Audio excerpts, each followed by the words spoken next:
Hey guys, and welcome back on my YouTube channel. It's your boy Troll. In today's video we're gonna discuss about CLEAF and more precisely how should you build him.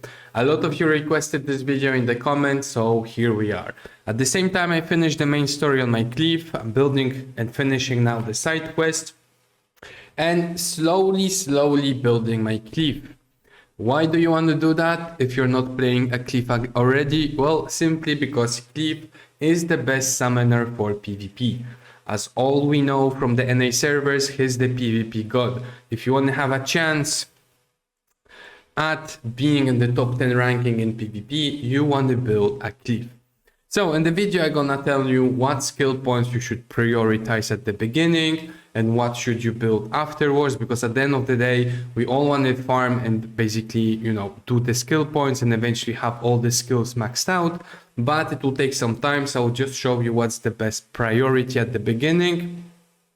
We're also gonna check the gear, what are the best substats, what gear you want to build, what should you prioritize, and then we're also going to discuss about 2-3 monsters, but not like what are the best monster for him. Again, it will all depend what you have summoned. I will basically tell you what are the 2 best strategies for a CLEAF in terms of PvP. Okay, so let's jump into the skills and let's see how should you build him. So in terms of his skills, like actual skills, spells, so I really advise you the dark and the earth and the fire. I really don't like water and light. Basically with the dark one, you're gonna have a provoke. You're gonna also have a provoke with the earth. And then with the red one, you're actually gonna have a recovery and an attack up for your minions. So it might not be so important for you right now, but it will make a considerable change for you later in the game. Because like I said, there is 2 ways to build a CLEAF. Either you're gonna be super tanky with the burst damage, or either you're just gonna be super burst damage. If you are super burst damage, you obviously want to build fire, because you're also gonna have attack monsters. If you're gonna play super tanky, you wanna go into dark or earth. Basically the provoke on your 3rd skill will be super important, and your 2nd and 3rd skill, regardless of what color you're gonna pick, will always make damage based on your attack and based on your defense. That's why CLEAFs are so tanky, but they also do so much damage, because you can build them defense percentage, HP percentage, and at the end of the day, they're still gonna smack. So it's very important.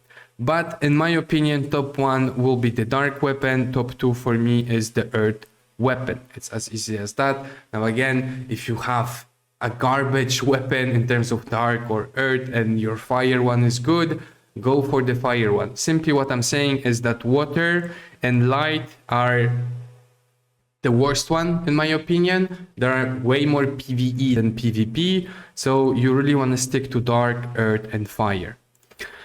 Now, in terms of your skill points, where do you want to put your first skill points? Let's reset everything. Let's say you are level 55, 60. Now I am only level 54 if I'm not mistaken. I am only level 53. Now, obviously if you're 60, 64, we're gonna get there. But how do you want to focus? First of all, the most important thing, you want to level up max the first 5 utility spells. There is no discussion about it. When it comes to PvP, you're gonna have to have them. The only discussion that we're gonna have is, do you want to level up the ultimate one? Because for example, if we take the arena right now, you don't even have the time to do as many skills and basically push your ultimate to have it. So maybe you don't want to go max level into it, but I really still advise to do it, because if you actually get your ultimate, you can just win the fight very easily. And then you're gonna put 1 point into the remaining ones, because it's 1 point and it's easy combat power. And that's it. You're gonna leave those for now there, you don't touch them. Then we're gonna go into the passives. In terms of your passive, you wanna push your first one to at least level 7. Boom, and then you're gonna level up to level 2 every single of your other passive. For now it's gonna be enough, but we're gonna get there. We're gonna go back there very soon, don't you worry. Let me just finish leveling this up. And it takes a little bit of time because, well, there is a lot of passives. Next, attribute research. Since I really advise you to main only one weapon, you can level up to level 2 or 3 your main weapon. For example, for me right now it is light. Even if I don't like light, I cannot still have a dark weapon, and everything else it's 3 or 4 stars. But you eventually want to build either your earth, dark or fire weapon.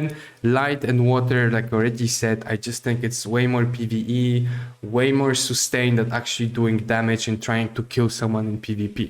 So for now I'm gonna level up this, but you're just gonna do this on your dark or fire or earth weapon. Then we're gonna go into your skills. Your basic attacks, you don't need them to do a lot of damage. So level 3, you can keep it at level 3 for a long time, don't you worry.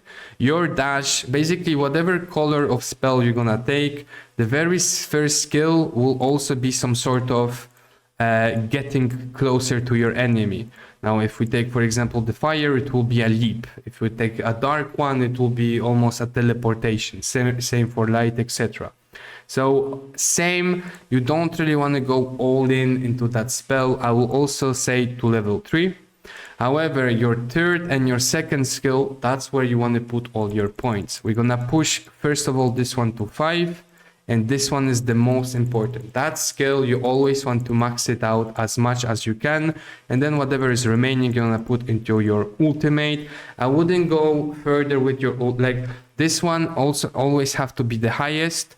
This one needs to be the second, your ultimate needs to be the third, and those two need to be the fourth. What does it mean? That if this one is level 4, this one remains level 3. If this one is level 7, this can go to 6. If this one is 6, then you can push this to 5, etc. That's my rule of how I built my CLEAF, and it kind of worked pretty well. Once you are done with this, now again, once you are level 7 with this one, you can keep it there for a long time. Once you're at level 7, 6, 5, 3, 3, what I advise you to do, go back into your passive and start building your passives.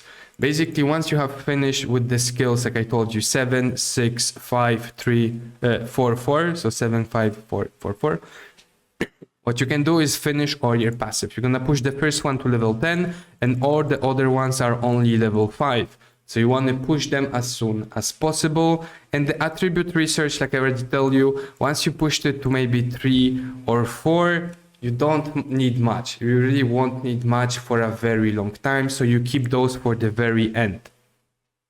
And once your passives are done, if we have RTA and the battlegrounds already released, and you basically farmed your skill points super fast, you can go into the utility and increase them also to level 5. Not all of them. Some of them you can, some of them you can't. So this one you can only, well, there you go. Well, this is basically max. But those 3, I advise you to push to at least level 5, not more for now. Now, eventually you're gonna push them to level 10, right? But for now, level 5, it's enough.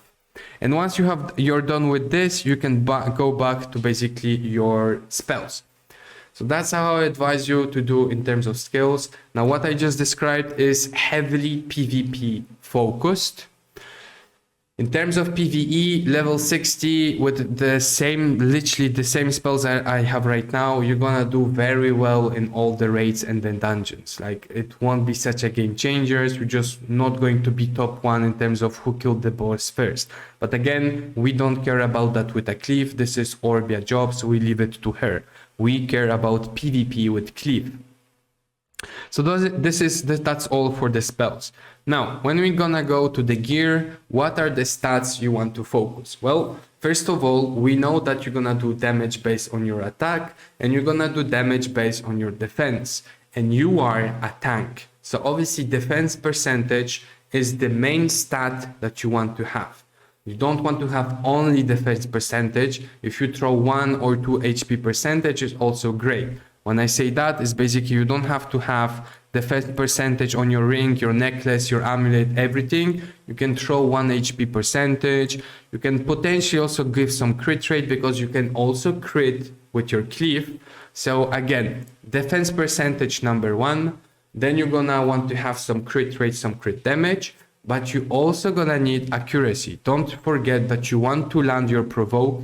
Provoke will be super important. You want to land those provoke, those defense down, crit down, attack down, whatever attribute you're gonna use, accuracy will be very important. And that's the main rule. Like if you get HP percentage, don't worry, it's not the worst. But for example, if you, sorry, on this one. But if you get defense percentage, it's obviously 100% better. And then into the substats, what you want, like I said, is crit rate, crit damage, accuracy, attack a little bit. But the most important obviously is defense percentage, accuracy, crit rate, crit damage. And that's it when it comes to gear. There is no magic about it. You do damage based on your attack and defense, but you're a tank, so you want to focus on defense. You still want your spells to crit, so you want some crit rate, but you also want to multiply the damage, so you add some crit damage. And that's the logic you need to follow. Obviously, the accuracy, it will all depend when you play, and you can see that a lot of summoners, monsters are resisting your provoke. You're gonna want to add more accuracy. But for now, if you're provoking everything, accuracy is enough. Now, in terms of the monsters, so there are two ways to play your CLEAF.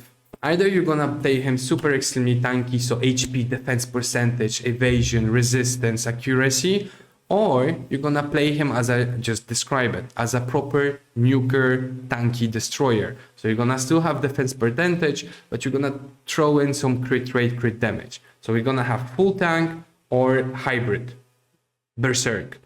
If you play full tank, I really advise you to have some sort of damage dealers in terms of your monsters. Because simply, yes, your CLEAF will be super tanky and you're gonna provoke and he's gonna take everything on him. Someone still needs to be able to basically nuke the healers that you're gonna go against. So that's where you're gonna put your, damage dealer controllers. Don't take me wrong, you're still gonna need some healers and support. But when he's so tanky, you want to have more damage focused monsters.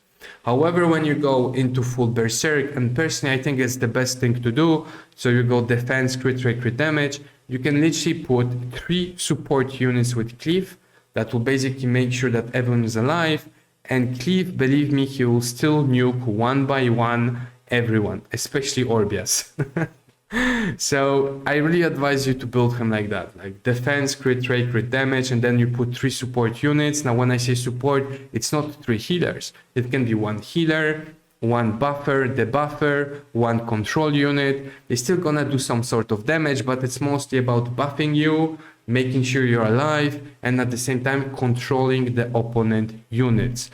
I will not give you specific names. At the end of the game, it will depend on what have you summoned, what do you have in your inventory. There's a lot of monsters that can work, and we're gonna get there further in the game. For now, we still only have the arena, nothing else, so there is not much of strategy you can do. Obviously, the people who have the best Nat 5 fully skilled up awaken will be on the top. There's nothing you can do. There is limits to Konamiya, Iselia, and Shannon. But yeah, guys, let me know what do you think in the comments. If you have any questions whatsoever, please let me know. And that's it for me. Have an amazing day.